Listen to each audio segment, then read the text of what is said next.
se rend pas compte en fait que dans la nature, comme ça, quand on connecte les esprits de la nature et quand on va comme ça et on se balade dans la forêt, et on rencontre des êtres comme ça, on travaille avec des présences, hein, et des fois, on reçoit des cadeaux. C'est-à-dire que leur intention, leur envie en fait de nous aimer, leur envie de nous aider en fait se retranscrit par une sorte de projection, de vibration, on va dire, dans laquelle leur intention prend une forme. Et cette forme-là prend la forme d'une fonction. Par exemple, imaginons qu'un esprit de la nature se dise et vous voit et vous lui dites oui. Oh là là, qu'est-ce que j'aimerais tellement te voir, j'aimerais tellement pouvoir réussir à mieux te percevoir, etc. Vous voyez ? Et lui, il va, ou il peut en tout cas, hein, parce que c'est pas forcément quelque chose qui se fait tout le temps, mais il peut d'un seul coup désirer que vous puissiez mieux voir, mieux avoir la possibilité d'être clairvoyant ou de mieux percevoir le monde invisible. Et là, son intention et son envie va projeter ce que j'appelle un peu un outil éthérico-vital, une sorte de projection de lui-même qui va donner la forme d'un outil qui va aller se greffer, on va dire, quelque part sur notre propre corps. Vous voyez ? Mais qui va se greffer sur une partie qui est liée au plan et à la conscience à laquelle lui vit et existe. Il ne va pas pouvoir vous donner un cadeau sur le plan spirituel si lui vit sur le plan astral. Il va pouvoir vous donner qu'un cadeau sur le plan sur lequel il est. Hein ? Mais en tout cas, c'est déjà sympathique. Vous voyez ? Et de ce fait, des fois, il se peut que quand vous allez discuter avec un esprit de la nature, vous êtes dans la forêt, comme ça, vous rencontrez un être. Alors vous avez bien vu qu'on se charge aussi des énergies. Hein, des fois, on est là près d'un grand être, on connecte, on discute, on fait des lectures, on communique, hein, chacun à sa façon.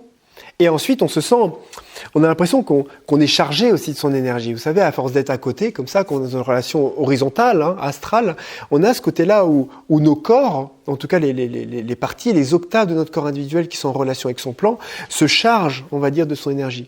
C'est pour ça que des fois, par exemple, si on prend la communication avec, par exemple, le biochamp, hein, pour les personnes qui font plus avec le biochamp, et effectivement, dans la communication, la personne qui va appeler un esprit de la nature avec qui il appelle souvent, choses comme ça, à un moment, il est perdu parce que ça a tellement chargé ses corps que il sait plus où il est, il n'arrive plus à le trouver parce qu'il est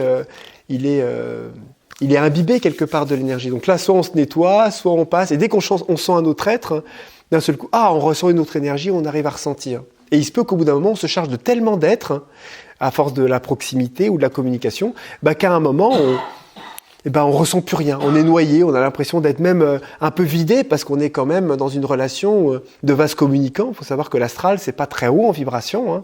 Parler toute la journée avec des êtres de l'astral, je veux dire, ça pompe quand même. Hein. Vous voyez ? Vous êtes à côté d'un être, il faut bien vous dire que nous, on est connectés sur d'autres plans, et petit à petit, à se connecter, à centrer notre mental, notre attention, déjà notre concentration nous vide. Mais en plus, on finit un petit peu par se vider aussi un petit peu de cette énergie, vous voyez ? Mais il y a aussi un autre phénomène, et c'est celle que je vous dis des cadeaux, hein, des outils éthérico-vitaux qu'on peut avoir, c'est le fait qu'on reparte et qu'on sente qu'on a un poids sur la tête. Et on se dit, mais c'est bizarre, comme un truc, mais qu'est-ce que j'ai ? J'ai une entité, j'ai un truc, qu'est-ce qui se passe ? Pourtant, ça m'a l'air positif, j'ai l'impression que c'est bien, mais c'est bizarre, ça a une qualité, c'est comme un truc, comme si je ramenais quelque chose. Alors, il arrive que des êtres projettent et vous donnent d'autres êtres, dans le plan astral en tout cas. Des fois, vous repartez avec un petit être, vivant, une conscience, hein, qui a été projetée et qui est une émanation, hein, vivante, une intelligence qui sort du cœur de la présence. Elle a elle-même, je ne vais pas dire fabriqué, mais projeté, objectivé quelque part une conscience vivante, hein, de son propre règne, de ses propres des fois hiérarchie inférieure, si on le dit que ça comme ça, hein, qui va vous accompagner et qui a envie de faire pote avec vous et qui est là pour, je ne vais pas dire vous servir, mais qui est l'intention de l'être qui vous a donné cet être-là. Vous voyez un petit peu ? Peut-être que je ne suis pas très clair. Je ne sais pas trop si... voilà. Si vous ne sentez pas cet être-là, non, au bout d'un mois, il repart. Hein ? Mais autre que les aides qui vous sont présentées pour vous accompagner, pour vous aider ou choses comme ça, qui sont en fait l'intention, une aide quelque part d'un esprit de la nature, hein, de l'aide qui vous l'a présenté, il y a le phénomène justement des outils. Et il y a des aides qui vont repartir avec une sorte de mal de crâne. Vous savez, au niveau du troisième, vous dire mais qu'est-ce que j'ai chopé ? J'ai mal au crâne. Et en fait, ça peut être un outil que l'être a projeté, on va dire, dans la conscience, dans votre conscience, sur les corps correspondants, pour aider à avoir une meilleure clairvoyance au niveau astral, par exemple. Vous voyez? Et ça, c'est des choses que c'est intéressant de savoir parce que des fois, on dit c'est bizarre, j'ai l'impression de vraiment de revenir avec quelque chose. Et des fois, c'est vraiment statique. On sent que c'est pas en mouvement, que c'est pas vivant, et on se dit qu'est-ce que j'ai chopé, quoi. Vous voyez? Alors qu'en fait, c'est juste un cadeau qui a été fait. Voilà. Après, le problème, c'est que des fois, trop de cadeaux dans le corps astral, ça plombe, quoi, un petit peu. Mais il faut voir que c'est toujours une question d'analogie. Quand vous êtes avec quelqu'un, même physiquement, à force de vous rencontrer quelqu'un comme ça, la personne, elle peut tellement se sentir bien avec vous, vous dites, ah là là, qu'est-ce que, moi j'aurais aimé avoir ça, qu'est-ce que j'ai faim, eh ben, la personne va vous offrir un repas, ou la personne va vous donner ça, ou vous voyez, on offre des choses. Hein. Eh ben, au niveau astral, c'est un peu la même chose. Et même au niveau spirituel. Quand on demande au guide, quand on demande au plan supérieur, à notre cœur et au divin, on lui demande vraiment qu'on a envie de réaliser ça, on a envie d'être aidé sur ça, eh ben, nous recevons aussi sur les corps correspondants des possibilités et des énergies qui nous permettent de pouvoir l'attirer, le connecter ou le réaliser. Vous voyez ? Simplement, on le reçoit dans les corps correspondants. Donc quand on reçoit un cadeau dans les corps spirituels comme ça, petit à petit, ce cadeau, selon la perméabilité quelque part de nos différents corps, commence à se structurer, à descendre, et après ça devient une réalité, on va dire, objective dans la matière, dans l'essence. Hein. C'est pareil au niveau de l'esprit de la nature qui va nous donner quelque chose à un certain niveau du plan astral qui va finir par devenir objectif, on va dire, dans la matière. Mais après, il faut savoir qu'il y en a qui sont pas très en vibration, certains qui sont un petit peu maladroits, d'autres qui donnent des choses qui tiennent pas trop le coup, et puis d'autres qui donnent des choses qui sont inconfortables aussi. Enfin, on a des choses qui sont... on n'aime pas l'énergie, ça fait mal, on se dit qu'est-ce qu'il nous a donné, c'est pas agréable quoi, ce truc-là sur la tête, etc. Parce qu'on peut être hypersensible aussi à tout ça. Vous voyez hein. Et vous voyez, c'est un petit peu la même chose. Vous vous souvenez, on avait fait un voyage intérieur comme ça à la première session dans lequel chacun avait reçu une clé, avait reçu un cadeau. Voilà, ça c'est vraiment un cadeau. Simplement, ce cadeau avait été donné par une hiérarchie supérieure quelque part, des différents plans, un déva, on va dire, d'un plan particulier, du plan de l'astral. Et cette clé servait, en tout cas, de reconnaissance pour les esprits de la nature. Ce qui fait que grâce à cette clé, entre parenthèses, qui a pris la forme d'une clé, mais qui est bien différente, qui est une énergie quelque part, une information, elle est reconnue par des êtres et de ce fait, il y a automatiquement une reconnaissance qui est faite par nous, on va dire, dans la forêt, de par le cadeau qui a été donné. Mais ça pourrait être un cadeau contraire. Et oui, il pourrait très bien y avoir un être qui donne un cadeau de...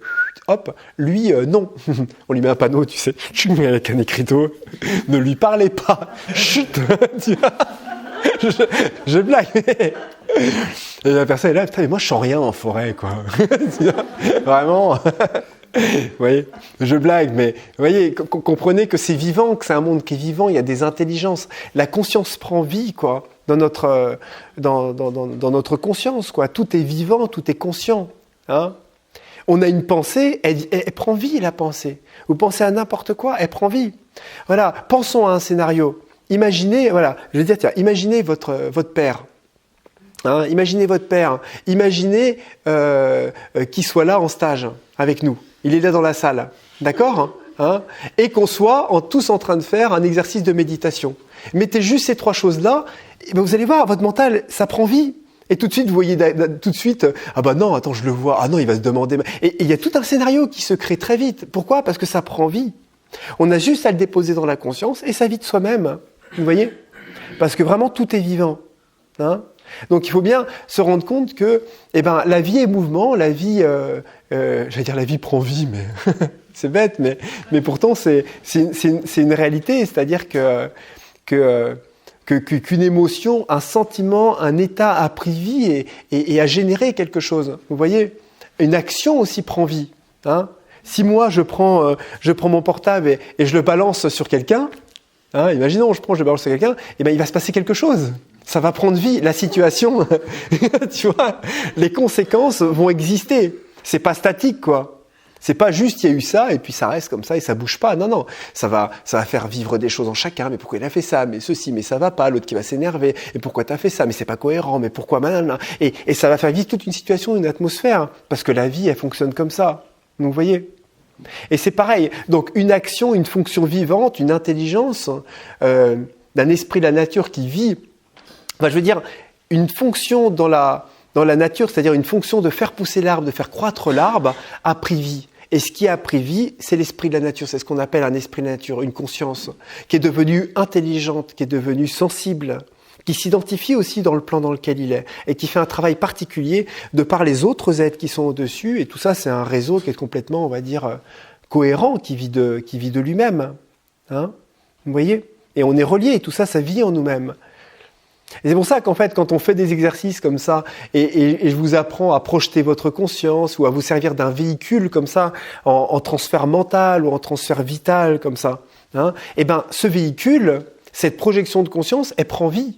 Vous savez, quand on regarde des méditations chez les tantriques ou même dans le bouddhisme tibétain, dans lequel on va imaginer comme ça des visualisations avec par exemple le Bouddha ou son maître, et dans lequel on va se concentrer sur la visualisation du Bouddha ou de son maître, ou même d'une déité particulière, et ben un moment, à force de la visualiser dans sa conscience, dans un plan avec une aspiration particulière, elle finit par être alimentée et prendre vie.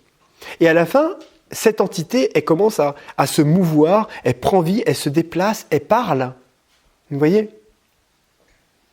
Et l'être, le yogi, hein, ou le tantrika, finit par avoir une relation avec cette déité dans laquelle il peut la voir, elle bouge, elle se déplace, elle lui donne des darshans, elle lui distribue des choses, elle l'emmène même dans des plans pour lui faire visiter des choses. Vous voyez ? Mais en fait, ce qui s'est servi, c'est simplement d'une projection, d'une visualisation qui correspondait à l'aspiration du plan dans lequel il voulait rentrer en contact, de l'émanation vivante avec laquelle il voulait rentrer en contact, et il lui a juste donné une coquille, une possibilité d'exister par rapport à sa capacité de projeter, de rendre cohérent la vie. Pour nous, de voir un être humain, de voir un arbre, etc., c'est quelque chose de cohérent, donc c'est des supports qui sont faciles pour notre conscience. Vous voyez ? Hein ? Et donc, à partir de là, le support peut prendre vie et commencer, lui qui est alimenté justement par cette émanation, à pouvoir communiquer avec nous de cette manière-là. Hein, et nous emmener ensuite vivre des choses, nous permettre de nous donner, de nous... enfin bon, voilà, on peut après ensuite tout imaginer par rapport à ça. Mais c'est un petit peu la même chose quand quelqu'un pense à son maître. Hein, vous voyez ? Quand il pense à son maître, il y en a comme ça qui sont avec des maîtres spirituels et ils pensent à lui tout le temps, ils ont l'impression d'être lui, ils le ressentent partout, dès qu'ils ouvrent les yeux, ils le voient, etc. C'est tout simplement parce qu'ils sont tellement baignés aussi de sa conscience et comme ils le voient lui, qu'à chaque fois maintenant, la sensation de la présence, le goût qu'a le canal du maître, eh ben, automatiquement est associé dans la conscience à l'image du maître. Vous voyez ? Et d'un seul coup, pour le disciple, et d'un seul coup, dès qu'il voit son maître, eh ben, il peut sentir que le maître est là. Vous voyez ? Ou alors, dès qu'il sent la présence du maître, c'est automatiquement l'image du maître qui vient. Hein ? Tout simplement par association, en définitive.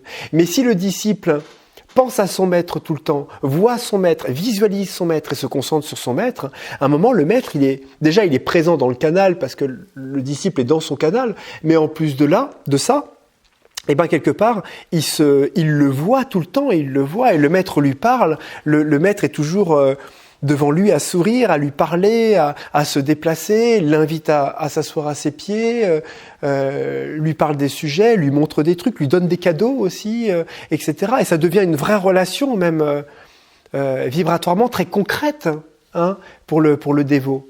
Vous voyez ? Et il a même plus besoin que le maître soit là physiquement, parce que le maître, il est là sous un autre aspect. Et il est tout le temps là, au moins, sous l'autre aspect. Hein ? Vous voyez ?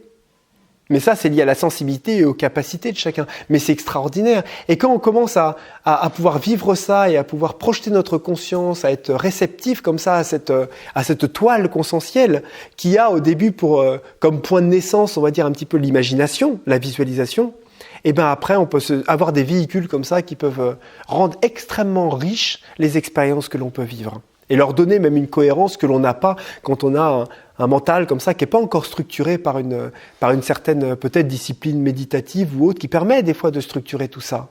Hein ? Vous voyez ?